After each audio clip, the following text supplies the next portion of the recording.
ఉపాధ్యాయ సంఘ నాయకులు, మన ఉపాధ్యాయులు అనేక సంఘాలు ఉన్నాయి. దయచేసి ఉపాధ్యాయ సంఘ నాయకులు, ఐక్య కన్వీనర్లు దయచేసి మన నుంచి వేదికను అలంకరించాల్సిందిగా ఆహ్వానిస్తున్నాం. ఇప్పించుకునే ముందు ఆది సిన్న గారిని బ్యాడ్జితో గౌరవ సత్కారం చేసి ఆహ్వానం పలకాల్సిందిగా తిరుపతి గారిని కోరుతున్నాం. సినన్న మా స్వాగతాన్ని మన్నించి ఇచ్చేసినందుకు సంతోషంగా తిరగాల్సిందిగా కోరుతున్నాం. అందరూ వచ్చి బ్యాడ్జీ అలంకరణ చేయాల్సిందిగా, బ్యాడ్జీ తిరగడానికి రావాల్సిందిగా కోరుతున్నామన్నా. ఈ కార్యక్రమం తదుపరి ప్రారంభించుకునే ముందు మా అన్నయ్య అది స్పేస్ మేనేజర్ సార్ అంతా మనకు చరణిస్తున్నారు. మొన్న కూడా రీసెంట్ మాకు ఒక కోరిక ఉండే, అదే రోజు చెప్పిన ఏంటంటే విద్యాశాఖ మంత్రి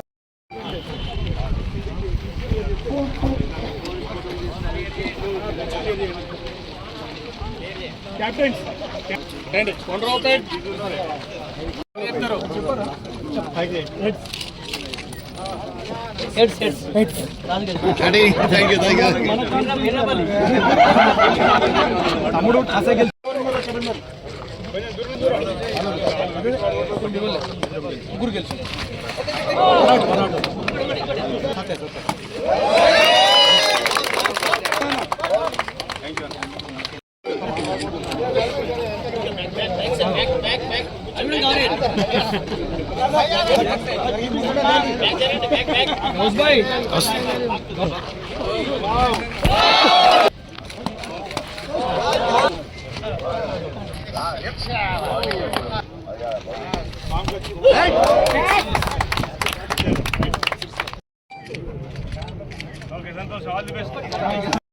టీమ్ మెంబర్స్ కూడా రండి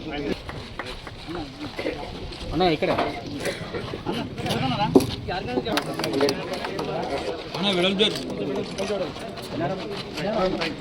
మహేందర్ అన్న గారిని కూడా సన్మానించాల్సిందిగా మన జిల్లా అధ్యక్షులు జక్కర్ నవీన్ గారు.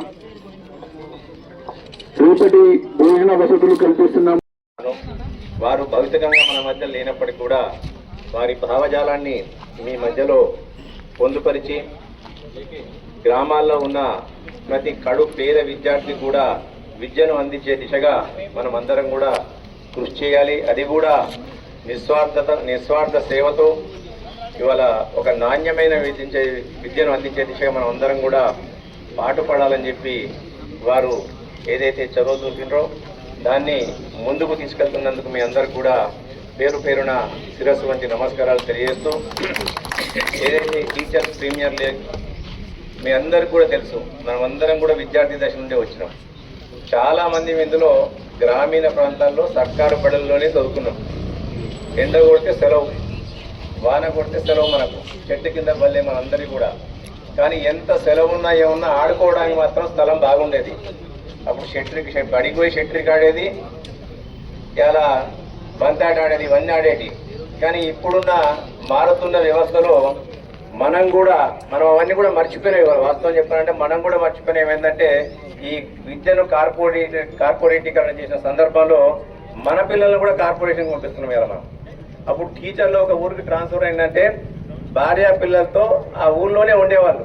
నేను చిన్నప్పుడైతే ఏ ఊళ్ళో చదివినో ఆ ఊళ్ళో భార్య పిల్లలతోని వాళ్ళ పిల్లలను కూడా అదే బళ్ళకు చదివించుకుంటూ సాయంత్రం పూట కూడా బడి అయిపోయిన తర్వాత ఓ 10 మంది పిల్లలను పోగు చేసుకొని వాళ్ళకు విద్యాబుద్ధులు చెప్పేవాళ్ళు.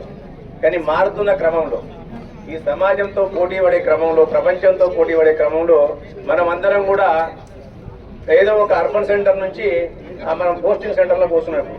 ఫ్యామిలీలు ఏమో అర్బన్ సెంటర్లలో ఉంటున్నాయి, మన పిల్లలేమో కార్పొరేట్ స్కూళ్ళలో చదువుతున్నారు.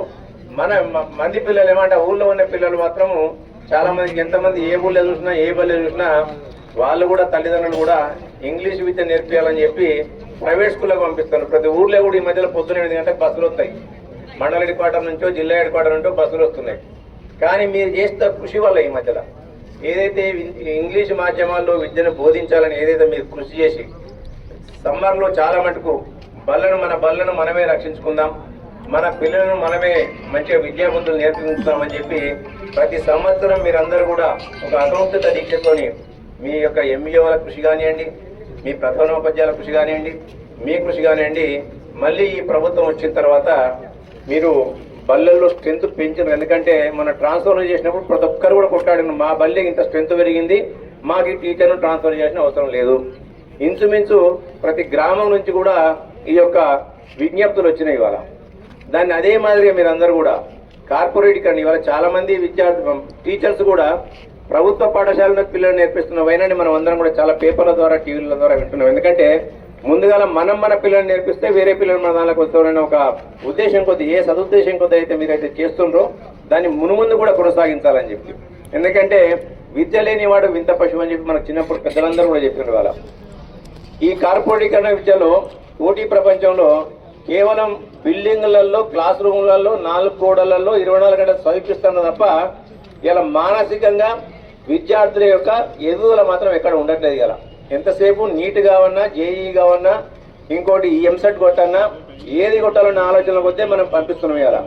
ఇలా అంత పెద్ద చదువు చదివినా కానీ చిన్న సమస్య వస్తే మానసికంగా తట్టుకోలేని పరిస్థితుల్లో ఆ కుటుంబాలు ఉంటున్నాయి. ఇలా అమ్మాయిలు కానీ అబ్బాయిలు కానీ ఏ చిన్న సమస్యనైనా భూతత్వంలో పెట్టి మానసికంగా కృంగిపోయి ఆత్మహత్యల దిశకు వాళ్ళు దారితీస్తున్నాయి. అలా అంటే విద్యతో పాటు మానసిక వికాసము, ఇలా మన శారీరక వికాసం కూడా ఉండాలి.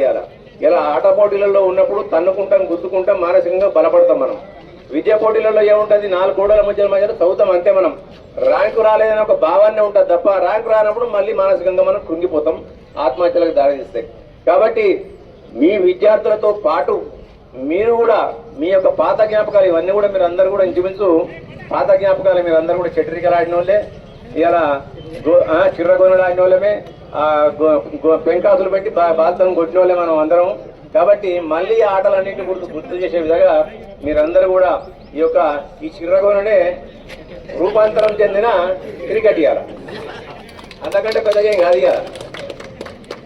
కాబట్టి ఈ చిర్రగొననే రూపాంతరం చెందిన క్రికెట్. కాబట్టి ఆ రకంగా మళ్ళీ విద్యార్థులను కూడా దయచేసి మీరందరూ కూడా గ్రామీణ ప్రాంతాల్లో ఎక్కడైతే ఆట స్థలాలు ఉన్నాయి, ఇంకా కూడా గవర్నమెంట్ స్కూళ్ళల్లో ఆట స్థలాలు ఉన్నాయి, ప్రైవేట్ స్కూళ్ళల్లో ఎక్కడ కూడా ఆట స్థలాలు చాలా తక్కువ ఉంటాయి. అలా లేవని నేను అనను, కానీ 100% ప్రైవేట్ స్కూళ్ళల్లో, కార్పొరేట్ స్కూళ్ళల్లో ఆట స్థలాలు చాలా తక్కువ ఉంటాయి. ఇప్పుడు నా చైతన్య వాడు నవజ్యోతి వదిలి పెడితే మన కాంపౌండ్ వాళ్ళకి ఇంతే ఉంటుంది.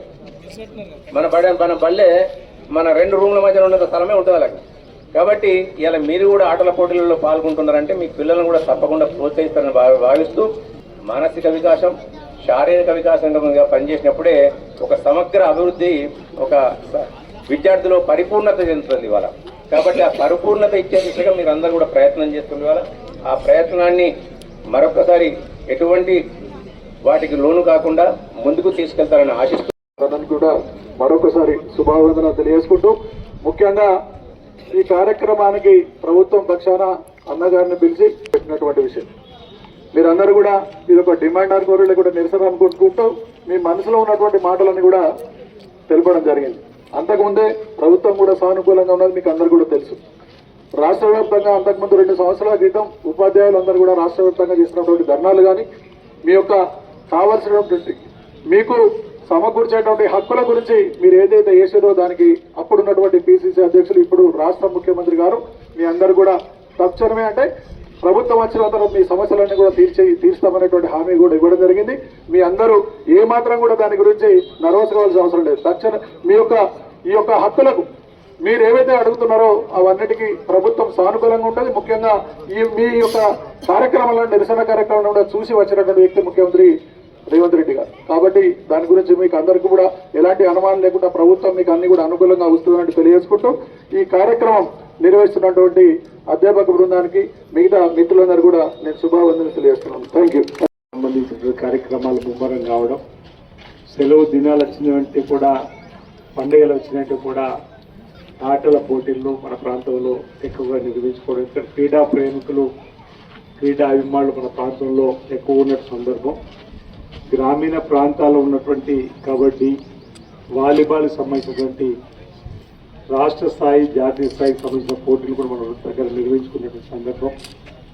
క్రికెట్ సంబంధించినటువంటి ప్రేమికులు కూడా ఇటు వేములవాడ కానీ, సిరిసిల్ల జిల్లా కేంద్రంలో కానీ, ఈ మధ్యలో అన్ని మండల కేంద్రాల్లో, గ్రామాల్లో కూడా ఆయా స్మారకాల పేరిట మనం క్రికెట్ క్రీడోత్సవాలు కూడా నిర్వహించుకుంటా ఉన్నాం.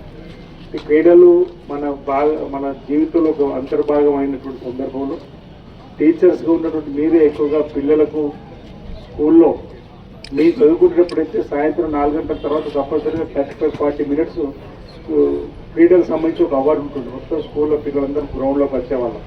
ఇప్పుడు కార్పొరేట్ స్థాయి విద్యను ఇచ్చే క్రమంలో క్రీడలకు కాస్త తక్కువ సమయం ఇచ్చేస్తున్నప్పటికీ మళ్ళీ ఇప్పుడు ప్రభుత్వ పాఠశాలలో ఉన్నటువంటి వాళ్ళందరూ కూడా పీటీలో నియామకం కావాలని చెప్పని తప్పనిసరిగా స్కూల్లో ఉన్నటువంటి చిన్నారులకు చిన్ననాటి నుండే క్రీడల పట్ల మక్కువని చూపించాలని చెప్పని ప్రభుత్వం చేస్తున్న ప్రయత్నాలు మనకు కనిపిస్తున్నాయి. క్రీడా రంగంలో చేరినటువంటి వారికి జీవితంలో ఎన్ని ఆటపోట్లు వచ్చినా తట్టుకునే శక్తి ఉంటుంది. క్రీడాకారుడిగా ఒకవేళ చిన్నప్పుడు ఆటల పోటీల్లో సహజంగా ఉన్నటువంటి వారికి గెలుపు ఓటమి పైన మానసికంగా తట్టుకునే శక్తిని ఇస్తుంది. తమ జీవితంలో ఏమైనా ఎదురు దెబ్బలు కలిగినా వాటిని తట్టుకొని ముందుకు పోవడానికి ఉపయోగపడే విధంగా క్రీడాకారులు కొంచెం ధైర్యం అనేది కూడా రావడం జరుగుతుంది. కాబట్టి మన ప్రాంతాల్లో అనేక మంది నాకు తెలిసిన గ్రామీణ ప్రాంతాల నుంచి వచ్చే వాళ్ళందరూ కూడా ఈ తరానికి సంబంధించిన పిల్లలు కార్పొరేట్ స్థాయిలో చదివే వారికి క్రీడల పట్ల ఆసక్తి తక్కువ ఉన్నప్పటికీ ఇప్పటికీ గ్రామీణ ప్రాంతాల్లో చదువుతున్నటువంటి హై స్కూల్స్లలో కానీ కాలేజీలలో కానీ మరి చాలా మంది క్రీడాకారులు తయారవుతున్న సందర్భం.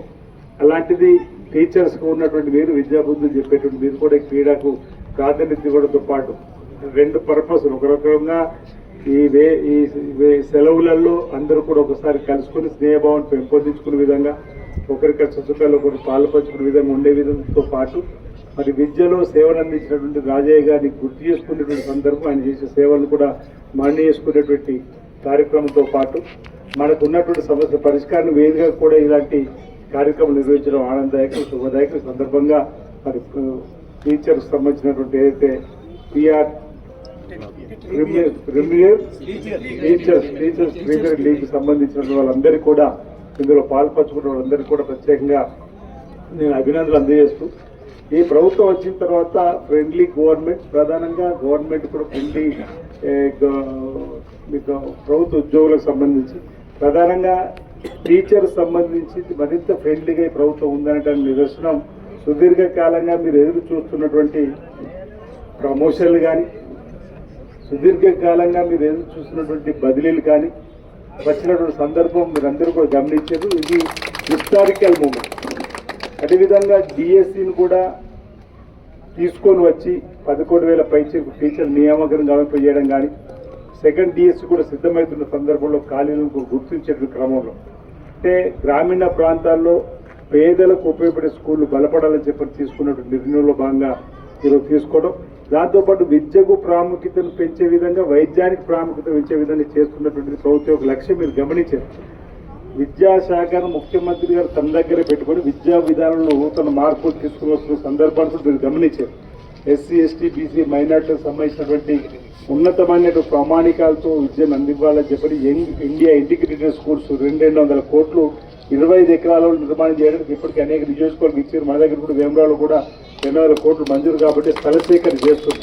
ఇవరు ఒక దగ్గర స్థలాన్ని ఐడెంటిఫై చేస్తే అది సమతుల్యత లేదు ఎత్తు పల్లాలని చెప్పంటే మళ్ళీ ఇంకో దగ్గర కూడా ఇచ్చే ప్రయత్నం చేస్తున్నారు. వేమరావు నుంచి రుద్రేగి ప్రభుత్వ స్థలాలు తక్కువ ఉండడం వల్ల మనకు ఇబ్బందికరమైన పరిస్థితి ఎదురవుతున్న వేళ అడ్వాన్స్ టెక్నాలజీ సెంటర్ తంగలపల్లిలో పాత ఐటీఐని కొత్తగా చేసుకున్నాం.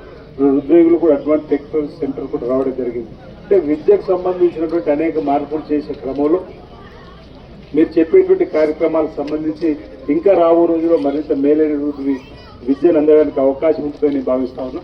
ఎప్పుడైనా జేఎన్టీయూకి వెళ్ళొచ్చు.